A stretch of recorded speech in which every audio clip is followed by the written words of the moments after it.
Ada juga yang menghina Tuhan Yesus Kristus, ada yang dibuat gambar tidak senonoh, ada yang mengatakan Tuhan kok hanya pakai kolor.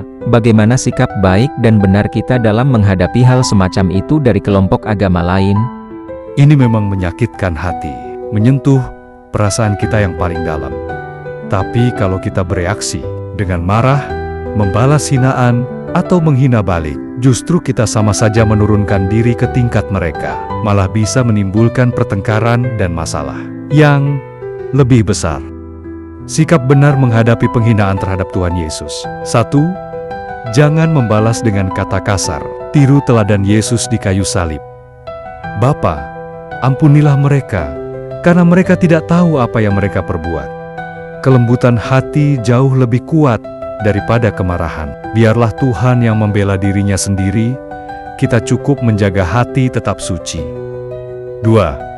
Jangan biarkan hati penuh kebencian. Sakit itu wajar, tapi jangan simpan dendam. Ingatlah, mereka menghina karena tidak mengenal betapa agung dan penuh kasihnya Yesus sebenarnya. Mereka seperti orang buta yang tidak bisa melihat cahaya matahari.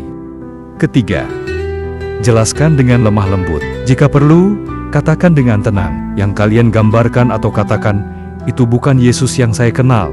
Bagi saya, Dia adalah Allah yang suci dan pengasih yang datang menyelamatkan. 4. Serahkan segalanya kepada Tuhan. Penghinaan mereka tidak bisa mengubah siapa Yesus yang sebenarnya. Dia tetap Allah yang Maha Kuasa. Percayalah bahwa keadilan dan pembelaan ada di tangannya. Wejangan spiritual. Saudara yang kukasihi, ketika orang lain menghina Tuhanmu, itu bukan karena Tuhanmu itu buruk. Itu justru bukti bahwa kebenaran tentang Dia itu begitu besar dan indah sampai membuat hati yang keras merasa tidak nyaman. Cahaya terang selalu membuat orang yang suka kegelapan merasa tidak enak. Tapi itu bukan salah cahayanya. Itu karena mata mereka belum terbiasa dengan terang. Janganlah hatimu dipenuhi kemarahan. Ingatlah, Tuhanmu yang kamu cintai itu pernah menanggung lebih banyak penghinaan, lebih banyak ejekan, lebih banyak penderitaan daripada apa yang kamu rasakan sekarang. Dan Dia menanggung semuanya dengan sabar dan penuh kasih, demi kamu dan demi semua orang yang menghinanya itu.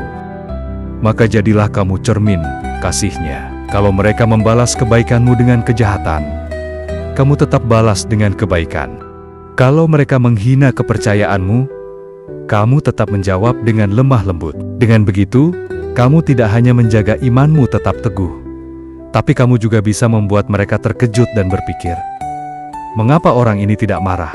Mengapa dia tetap baik hati, padahal kita menyakiti hatinya? Dan itu bisa menjadi jalan bagi hati mereka perlahan terbuka untuk mengenal kebenaran. Ingatlah, yang paling menyakiti hati Tuhanmu bukanlah ucapan orang yang tidak mengerti. Tapi kalau kamu yang sudah mengenal kasih-Nya malah hidup dengan penuh kemarahan dan kebencian. Kasihilah musuhmu, doakanlah yang membenci kamu. Jangan biarkan api kemarahan orang lain membakar hati kita. Justru dengan ketenangan dan kasih, kita menunjukkan bahwa iman kita itu benar dan kuat. Biarlah hidup kita menjadi jawaban yang paling indah atas segala hinaan. Biarlah penghinaan yang kamu terima bukan membuatmu makin jauh dari Tuhanmu, tapi makin dekat dengannya, karena kamu akan mengerti sedikit saja bagaimana Dia menanggung segala penderitaan demi kita. Jangan buang waktumu dan tenagamu untuk berdebat atau membalas kejahatan. Gunakan waktumu untuk mencintai Dia yang kamu percayai dan mengasihi semua orang, bahkan orang yang menyakiti hatimu. Kebenaran itu tidak akan pernah kalah. Kasih itu akan selalu menang. Dan Tuhanmu yang kamu percayai, Dia akan menjaga kamu dan menolong kamu tetap teguh sampai akhir. Amin.